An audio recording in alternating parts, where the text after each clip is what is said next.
Hi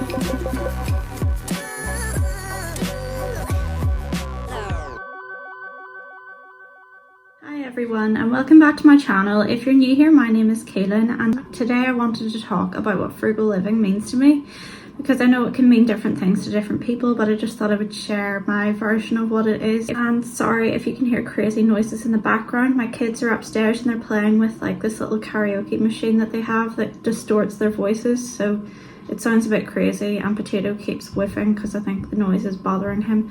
So yeah, sorry if it's annoying. Also, the washing machine is on as always, so yeah, there's lots of background noise.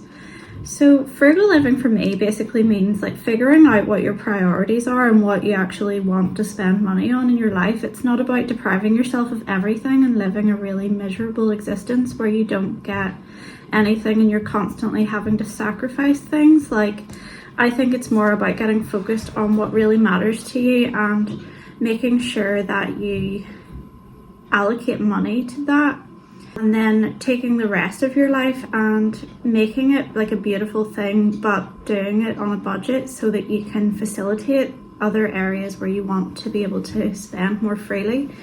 So like, I think there are so many ways to make yourself feel rich without spending money or without spending a lot of money. And like, I was just thinking about what makes me feel rich that doesn't cost a lot, and one of the things was on Sundays I really love to go to like these playing fields near where we live, and there's a lake and we walk Potato around the lake and see the ducks and everything, and then they have a little coffee van and I like to go there and get a coconut milk mocha for myself, and the girls get like an ice cooler, and it's like £10 for 3 drinks. So like, it's not free, and sometimes I will skip it or bring my own, but there's just something about that to me feels really indulgent. And I feel like if having a cup of coffee makes me feel like I've had a reward and it's something to look forward to me it's kind of worth it, because I could be spending my money on much more expensive things and could have much more, like, I could have habits that are much more costly than a cup of coffee. Although for other people coffee might seem like a waste of money, it's figuring out what is a waste of money to you and what isn't.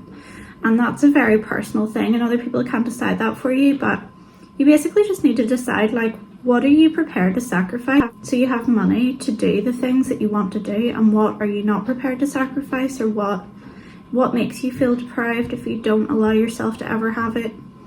So yeah, I have so many things that I love to do that are free or cheap, and I spend more and more time at home or close to home. I try not to drive huge distances if we don't have to.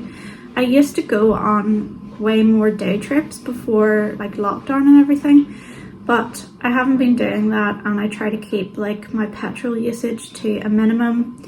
Where we live now is a little bit further from the kids' school, so I have to drive back and forth doing the school run, and then also my partner's work, because I drive him to work every day. So I want to try and minimize how much I spend on petrol for other journeys. So today, for example, we're going to my parents' house, which is about a 25-minute drive from where we live, and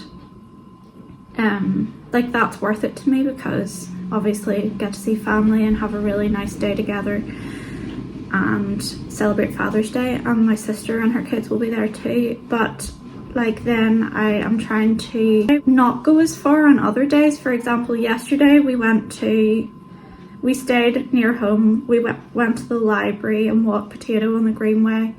I did take my daughter to her, she's on like a table tennis squad, and they had a practice yesterday, so that's not far from where we live, but I took her there and back. But other than that, we just stayed at home. And I think it's just about like figuring out where you want to direct your money and like sticking with that. So I think you just have to get really clear with yourself about what you're willing to spend money on and what you're not. And there are so many things I love to do that are so cheap or free at home. I like to write and read in the garden. I don't know what it is, but I just love being outside in nature, hearing the birds and feeling like fresh air, and there's something about it that just clears my head, and I find it makes it easier to write. And it's kind of like, I'm realizing that if it's a nice day or even just dry, I will make full use of that and sit in the garden, because to me it feels similar to the feeling I get when I go to a cafe and I clear my head.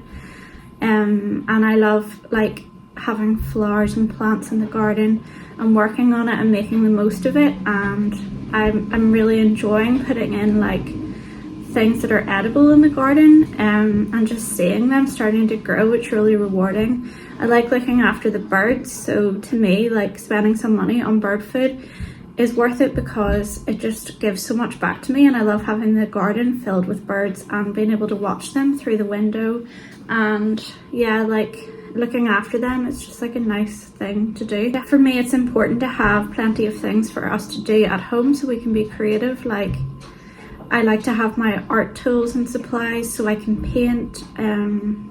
I pay for I have a subscription to Word, which is about £5 a month, and that's so I can write all of my books, and that to me is worth it, obviously. And then I'm publishing books as well.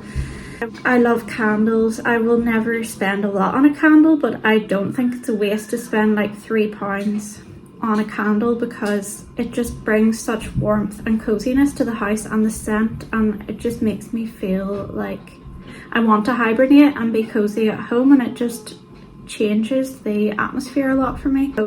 And just having like a cozy home and making it comfortable is important to me, but I don't feel like I actually invest much in decor and things like that. Like we've had the same decor really for like a decade.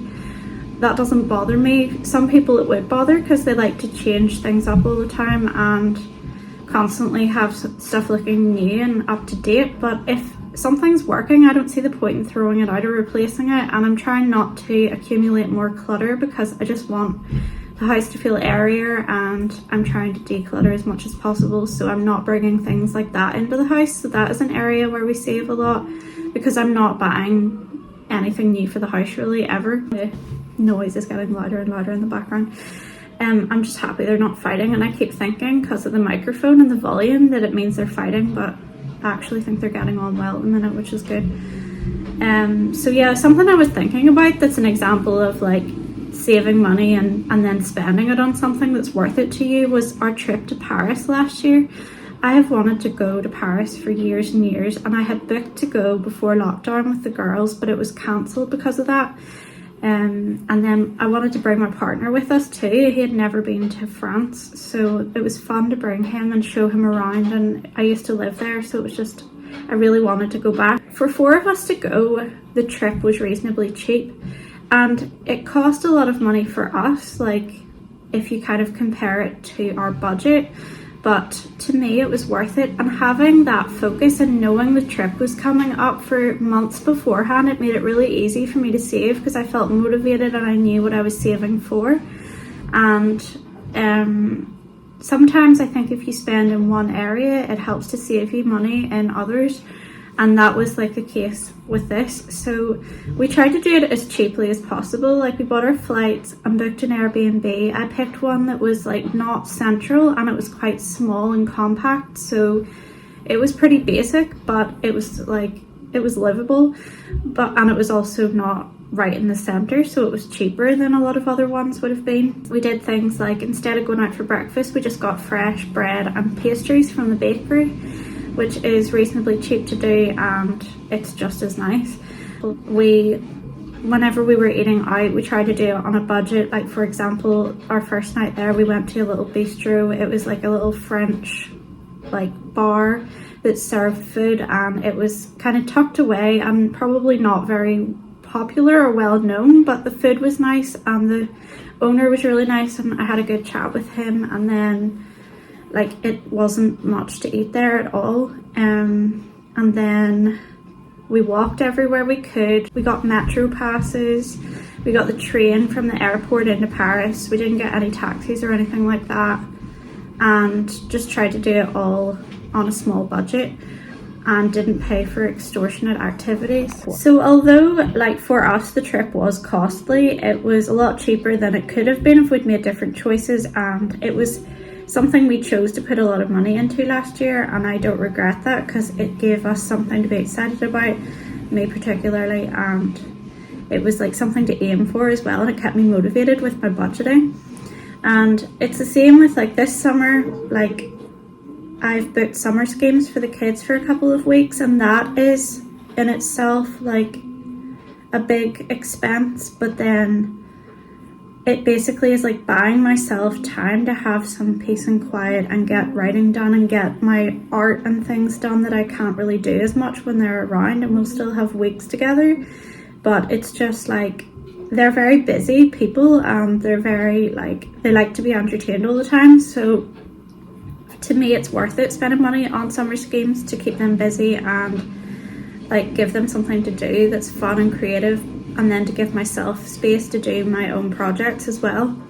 So basically, I don't think that being frugal means you have to be really cheap and not spend money on anything. It's just being intentional about where you want your money to be spent, and then being careful in other areas to kind of make up for that, and planning things out. And yeah, I have had several things to pay for this month, and I was really relieved actually that I had really reined in my spending and have been very careful with like my money recently. And I've been saving for things anyway, like knowing things were coming up over the summer, but we ended up having to get our 2 front tires changed, and that was like a lot of money.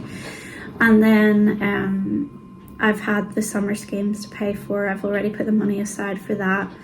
I had to book the car park for when we go to Spain, and then I have to put money aside for Potato, who's going to be looked after by a guy that minded him last year when we were away.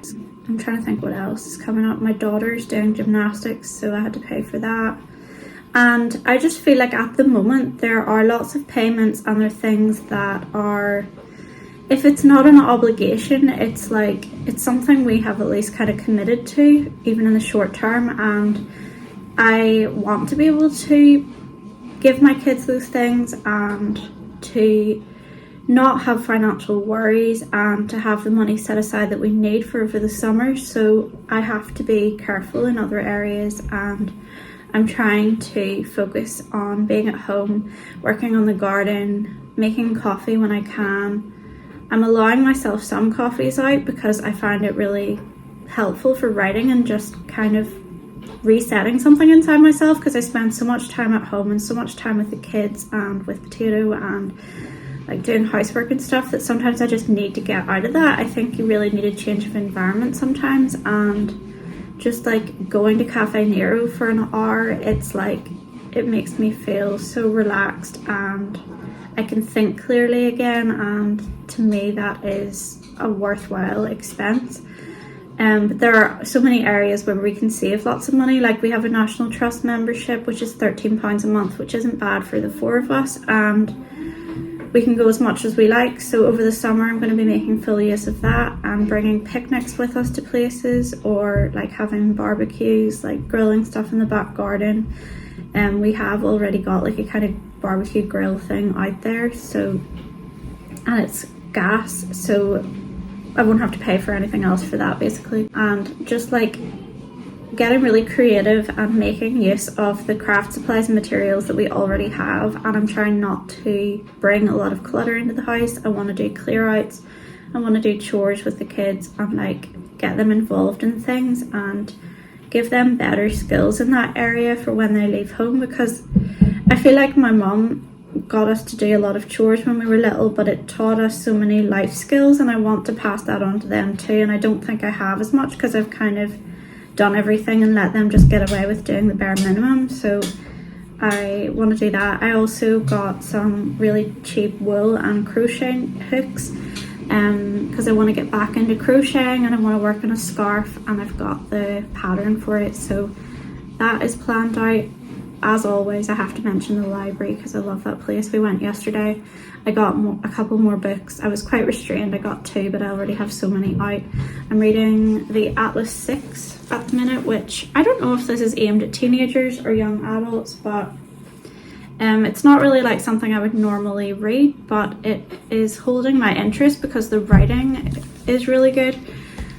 And I'm still finishing my maca from our little walk, and yeah, I'm just gonna get ready to go to my mum's, and yeah, I hope that this video gives you some inspiration for frugal living and helps you to kind of think about what matters to you and what you're willing to spend money on yourself and where you can save. And if you have any ideas or thoughts about that, please feel free to share them below. And yeah, I will make another video soon. Thanks for watching, and don't forget to subscribe. Have a great day. Bye.